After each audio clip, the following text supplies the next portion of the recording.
Les Exceptionnels, c'est le podcast qui met en lumière des parcours de femmes qui pourraient être le vôtre. Des femmes qui ont osé se lancer dans des métiers qu'on ne disait pas pour elles. Le podcast Les Exceptionnels a été réalisé par l'incubateur Les Premières Sud, à l'initiative de la région Sud et en partenariat avec Engie. Être entrepreneur féminin, c'est pas féminin à l'important, c'est vraiment être entrepreneur qui est important. Surtout prendre conscience que son plus gros frein, c'est soi. Le propre de l'entrepreneur, c'est d'être capable de rester vraiment focus sur son cap. Ce serait de dépasser ses croyances limitantes.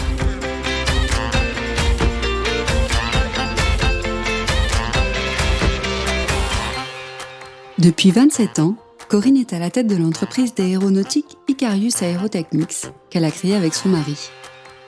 Mais avant Icarius, pour Corinne, il y avait eu les agences d'événementiel à Paris, la création de sa propre agence de graphisme à Lille et le choix de tout plaquer pour vivre pleinement sa passion du parachutisme.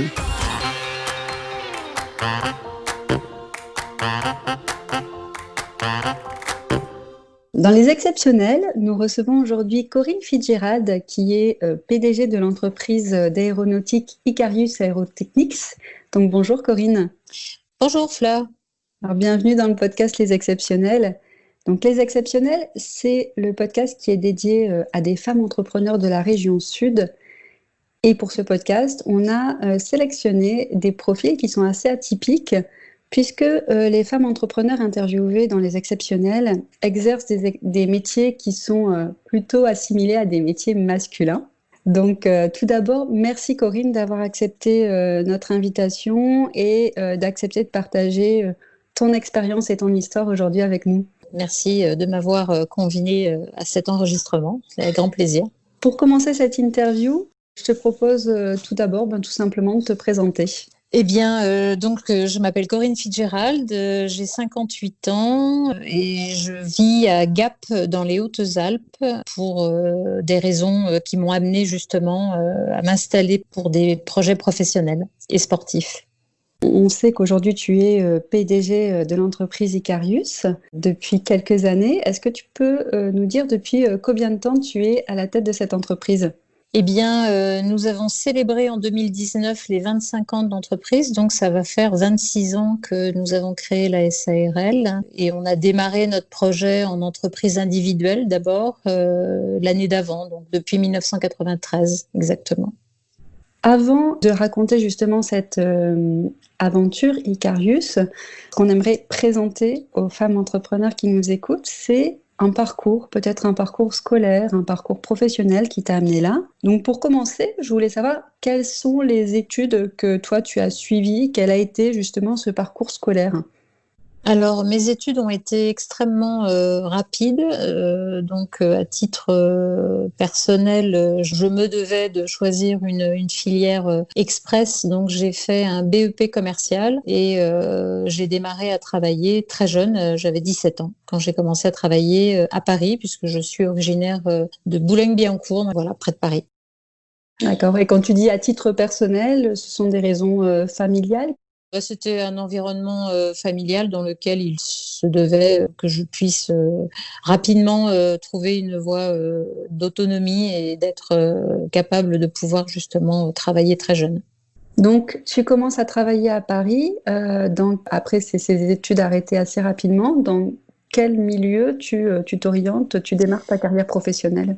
Alors en fait, j'ai eu la chance effectivement de trouver mon premier emploi dans une agence de promotion qui s'appelait Pénélope, qui était une entreprise dirigée par une femme justement, et nous étions l'entreprise qui avait un peu le monopole d'organiser tout ce qui était salon et manifestation pour la mise en place d'hôtesses d'accueil et de personnel sur de l'événementiel.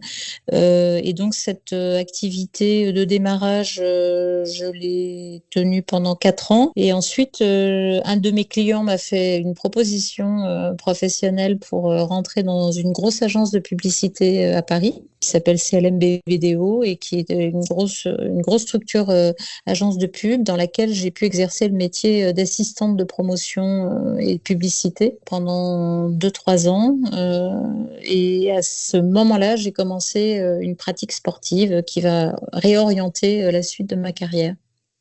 Dans ces agences, comment tu vis ces expériences? Est-ce que ce sont des expériences qui sont positives? Qu'est-ce que ça Oui. t'apporte en fait en tant que premières expériences professionnelles? En fait, ça m'apporte d'abord l'intérêt de l'activité liée à la promotion et à la publicité, puisqu'on travaille sur de l'événementiel, donc je me retrouve à gérer ensuite des grosses campagnes publicitaires dans lesquelles je côtoie des gens qui sont vraiment dans un domaine de la créativité, de l'innovation, voilà, on est dans un environnement qui, dans les années 80-85, font que l'économie est très fructueuse et nous permet de gérer des dossiers avec des fortes capacités. Donc tout ça avec effectivement un rythme de travail très assidu. Donc je me retrouve très rapidement à travailler 7 jours sur 7, 12 heures par jour. À l'époque, il n'est pas question de parler d'heures supplémentaires. Donc tout le monde a ce rythme de travail. Et puis voilà, ça me donne peut-être l'énergie professionnelle pour accéder aussi à des promotions dans mon emploi. Donc j'ai démarré en tant que petite assistante d'assistante, et puis à la fin je vais devenir chef de produit sur des grosses campagnes. Donc voilà, mon investissement au quotidien professionnellement paye.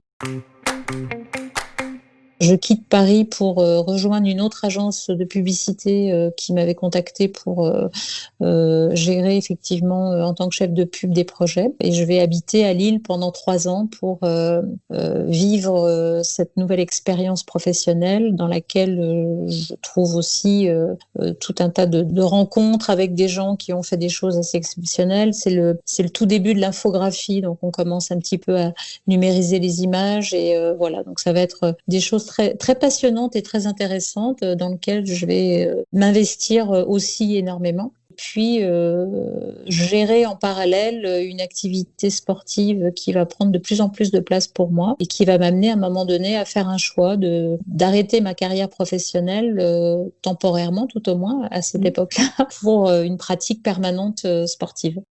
Alors peut-être avant la pratique permanente sportive, il me semble qu'il y a une première expérience d'entrepreneuriat, puisque à Lille, si je ne me trompe pas, tu crées ta propre entreprise. Est-ce que tu peux nous en parler? En fait, c'était lié effectivement à l'arrivée de l'image 3D dans le domaine numérique et une rencontre avec un infographiste et on se dit tiens, on va monter notre propre petite entreprise parce qu'a priori ça a l'air d'être quelque chose qui devrait fonctionner dans les années à venir. On n'en était pas à imaginer 2 minutes que ça puisse aller aussi vite après, mais c'est une expérience de courte durée qui va durer même pas 2 ans puisque je suis en pleine période de transition vis-à-vis de ma carrière professionnelle pour, comme je disais tout à l'heure, m'orienter vers autre chose. Mais ça n'empêche rien à ma motivation et à ma fougue de vouloir peut-être un jour être autonome et ne plus dépendre en tant que salarié d'un système ou d'une organisation. Donc cette expérience, elle dure 2 ans. Elle est, il me semble, de ce que je comprends, plutôt positive. Mais tu décides de t'adonner pleinement à une passion que tu as commencé à découvrir à Paris. Donc, à quel âge tu décides justement de passer à un niveau professionnel par rapport à ta passion sportive?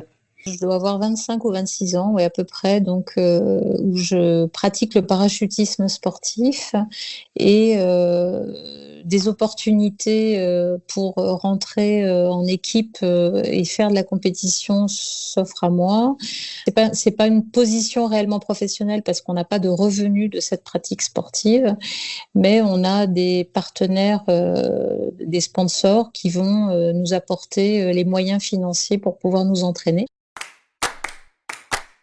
J'arrête ma carrière professionnelle pour me lancer dans cette passion et je pense que c'est vraiment la passion qui m'attire avant tout et qui fait que je ne veux pas laisser passer cette belle opportunité que de pouvoir vivre pleinement cette passion sportive. Quel changement de vie ça représente pour toi de passer justement d'une posture d'entrepreneur d'une microstructure à Lille à une carrière dans le parachutisme? C'est un changement de vie complet parce qu'en fait, j'avais démarré mon activité professionnelle businesswoman avec peut-être tous les apparats que l'on peut être amené à vivre dans le quotidien en tant que personne qui s'investit dans les affaires. Je pense que je suis quelqu'un qui a été mature très jeune et donc j'avais cet élan, cette énergie pour pousser les portes et puis essayer d'aller plus loin par rapport à mon bagage initial qui ne m'avait pas forcément orienté vers cette voie-là. Donc j'ai considéré que c'était une chance, mais le fait de pouvoir aussi vivre complètement cette passion sportive, ça a été un virage à 180 degrés, hein, c'est clair. Donc j'ai posé mon tailleur et mes chaussures à talons pour chausser des tongs et partir vivre des expériences un petit peu différemment, puisque je vivais sur les centres de parachutisme, on s'entraînait dans plein d'endroits, on partait l'hiver aux États-Unis pendant 3 mois, enfin voilà, c'était vraiment une vie de nomade, donc complètement à l'opposé de ce que j'avais démarré professionnellement. Et de cette période, justement, d'exercice de parachutisme au niveau professionnel et au niveau international, qu'est-ce que tu retiens et quels enseignements tu as pu explorer ensuite, exploiter en tant qu'entrepreneur? Alors pour moi, ça a été une vraie découverte et je pense qu'aujourd'hui, dans mon quotidien, c'est ce qui a bâti mes fondations sur notamment l'esprit d'équipe, l'envie de gagner, accepter de se faire mal pour réussir et donner la niaque effectivement de ce qu'il faut investir pour pouvoir obtenir et accéder au niveau le plus haut. Donc effectivement, cette pratique sportive était un petit peu particulière puisque c'est déjà un sport qu'on démarre un peu tard. Et en plus, à l'époque, il n'y avait pas de discipline féminine. Donc je me suis retrouvée même à un moment donné sélectionnée en équipe de France pour pratiquer une discipline qui se faisait à 8. Donc j'étais la seule fille qui, pour la première fois, était intégrée à l'équipe de France de parachutisme. Bon, j'y suis pas restée très longtemps parce qu'effectivement, il y avait des sélections et qu'à l'époque, il était risqué peut-être de vivre une équipe de France sans savoir si la mixité au sein d'une même équipe pouvait être gérée. Voilà, ces expériences de tout faire pour accéder à son goal, hein, à son objectif. Ça a vraiment été pour moi ce qui a été quelque chose de marquant dans la pratique sportive. Et je fais dans mon quotidien, comme je le disais tout à l'heure, des parallèles très souvent sur la vie en entreprise. C'est-à-dire qu'à partir du moment où on arrive à créer cette osmose et de respect de l'individu et l'équité qu'il doit y avoir, il n'y a pas de plus fort, il n'y a pas de moins fort, il y a un niveau moyen entre tous et chacun s'entraide et chacun doit effectivement connaître un objectif commun. Voilà, je pense que c'est vraiment ce que cette période du sport m'a apporté. Je souhaite à toutes et tous d'avoir une passion pour enrichir peut-être la dynamique que on doit se donner pour réussir professionnellement. Cette période justement de sport à haut niveau, ça dure combien de temps pour toi? Jusqu'à quel âge tu pratiques le parachutisme? Ça dure un peu plus d'une dizaine d'années quand même, hein. Donc ouais, c'est une période qui est assez longue. Entrecoupée, j'ai pas fait que de la compétition dans le sport, hein, puisque j'ai enseigné le parachutisme. J'ai même fait de la formation de moniteur. À un moment donné, je travaillais en freelance pour la Fédération française de parachutisme et je formais des moniteurs et des monitrices au parachutisme. J'entraînais des équipes en compétition, donc j'avais des revenus de mon niveau technique acquis dans le sport et c'était passionnant. Il y a eu donc cette période et pendant cette période, tu fais une rencontre qui va être assez déterminante dans ta vie. Est-ce que tu peux nous parler de cette rencontre? Alors oui, un jour, je vais rencontrer un garçon sur un centre de parachutisme de nationalité anglaise qui venait pour réparer des avions qui étaient tous tombés en panne. Et cette rencontre va nous amener au mariage et à l'idée de créer ensemble, puisque moi, je commençais à imaginer que ma fin de carrière sportive allait peut-être arriver, donc il était temps de passer à autre chose, parce que j'allais pas sauter d'un avion toute ma vie quand même. Et donc avec Mike, qui va devenir donc mon époux, nous créons une entreprise qui lie nos passions communes. Donc moi, ma passion c'était sauter des avions et sa passion c'était réparer les avions. Donc on s'est dit si on crée une entreprise de maintenance aéronautique qui serait spécialisée dans l'entretien des avions utilisés pour faire du parachutisme. Et c'est comme ça qu'Icarius Aerotechnics est né. Le nom Icarius, d'ailleurs, c'était le nom de la première équipe française de la discipline que je pratiquais. Donc, c'était un nom un petit peu emblématique dans le milieu du parachutisme pour les gens qui pratiquaient, puis Aerotechnics par rapport à la maintenance. Voilà.